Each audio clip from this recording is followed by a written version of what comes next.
श्रद्धा आणि अंधश्रद्धा यामध्ये सामान्य माणूस नेहमीच अडकलेला असतो।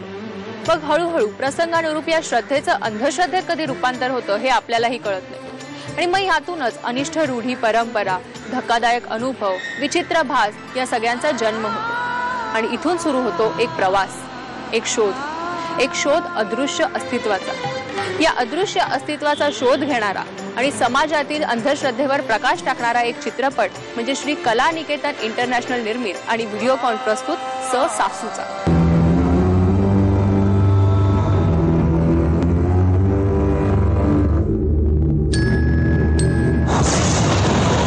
ही कथा आहे कार्तिक आणि अश्विनी यांची। लग्नाला 3 वर्ष उलटूनही या दाम्पत्याला मूल होत नाहीये।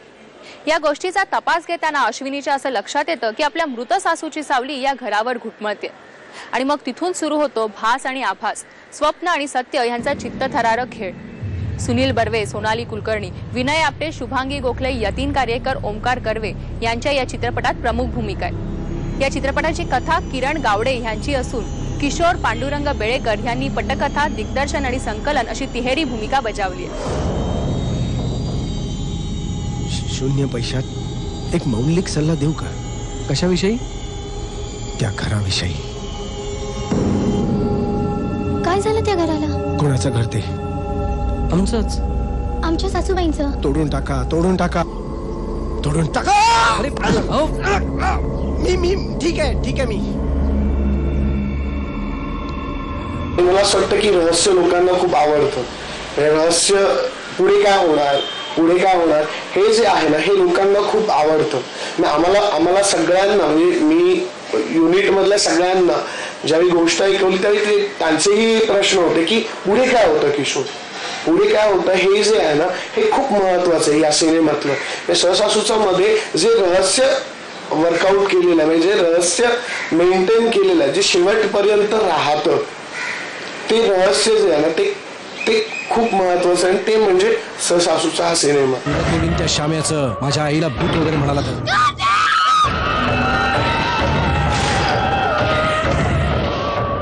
या पद्धतीची फिल्म मराठीमध्ये सहसा येत नाही। आली तरी सुद्धा ती विनोदी अंगाने नेण्याकडे कल असतो, पण त्याने अजिबात कुठे तसा प्रयत्न केलेला नाहीये। आणि हेच मला खूप आवडलंय किशोरच्या बद्दलचं। आणि मी त्याला शुभेच्छा देतो आणि तुम्हाला विनंती करतो की तुम्ही हा चित्रपट जरूर पहा, तुम्हाला नक्कीच आनंद मिळेल।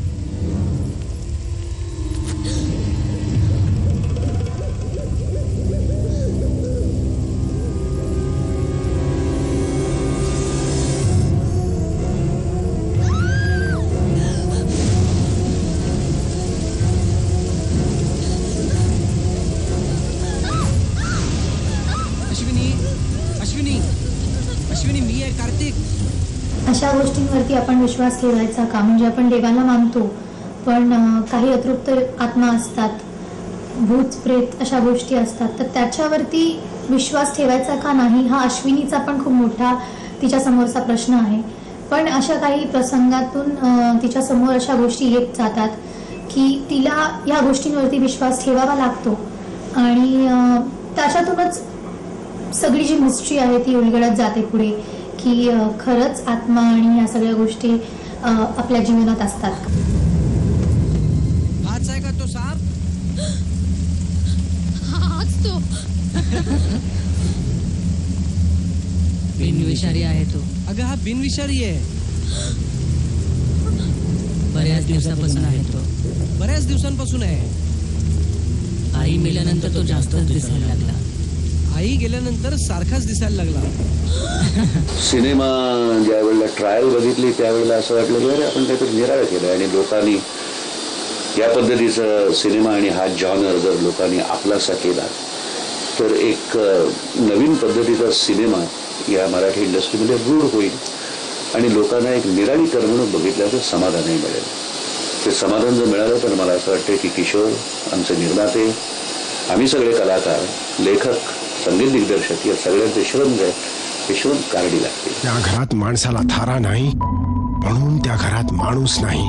आपल्या घरात एक अदृश्य अस्तित्व आहे. आज हयात नाहीत त्या, पण तरीही त्यांचा वास आहे त्या वास्तू. मुस्कट झालाय डोक्याचा मुस्कट. बाहेर काढा तिला त्या वास्तूतून. ही दुनिया माझी आहे, माझं जग आहे.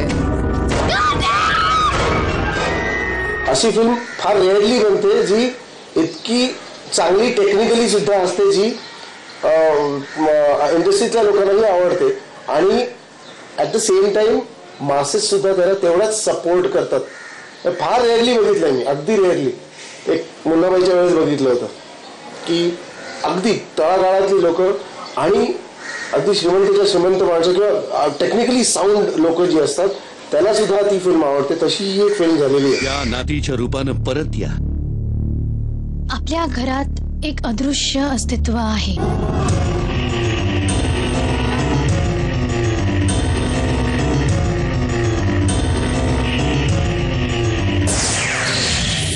मृगजय, रात्र आरंभ, चकवा यांसारख्या काळजाचा ठोका चुकवणाऱ्या रहस्यमय चित्रपटांच्या परंपरेला सासूचा एका वेगळ्याच उंचीवर नेऊन ठेवतो. हा चित्रपट येत्या 27 ऑगस्ट रोजी संपूर्ण महाराष्ट्रभर प्रदर्शित होतोय. रहस्यमयता आणि थरारकता ह्यांचा अनुभव जर रुपेरी पडद्यावर घ्यायचा असेल तर हा चित्रपट पाहायलाच हवा. आता वेळ झाली तुम्हा सगळ्यांचा निरोप घ्यायची. पुन्हा भेटणार आहोत हाऊसफुलच्या पुढच्या भागात. तोपर्यंत बाय.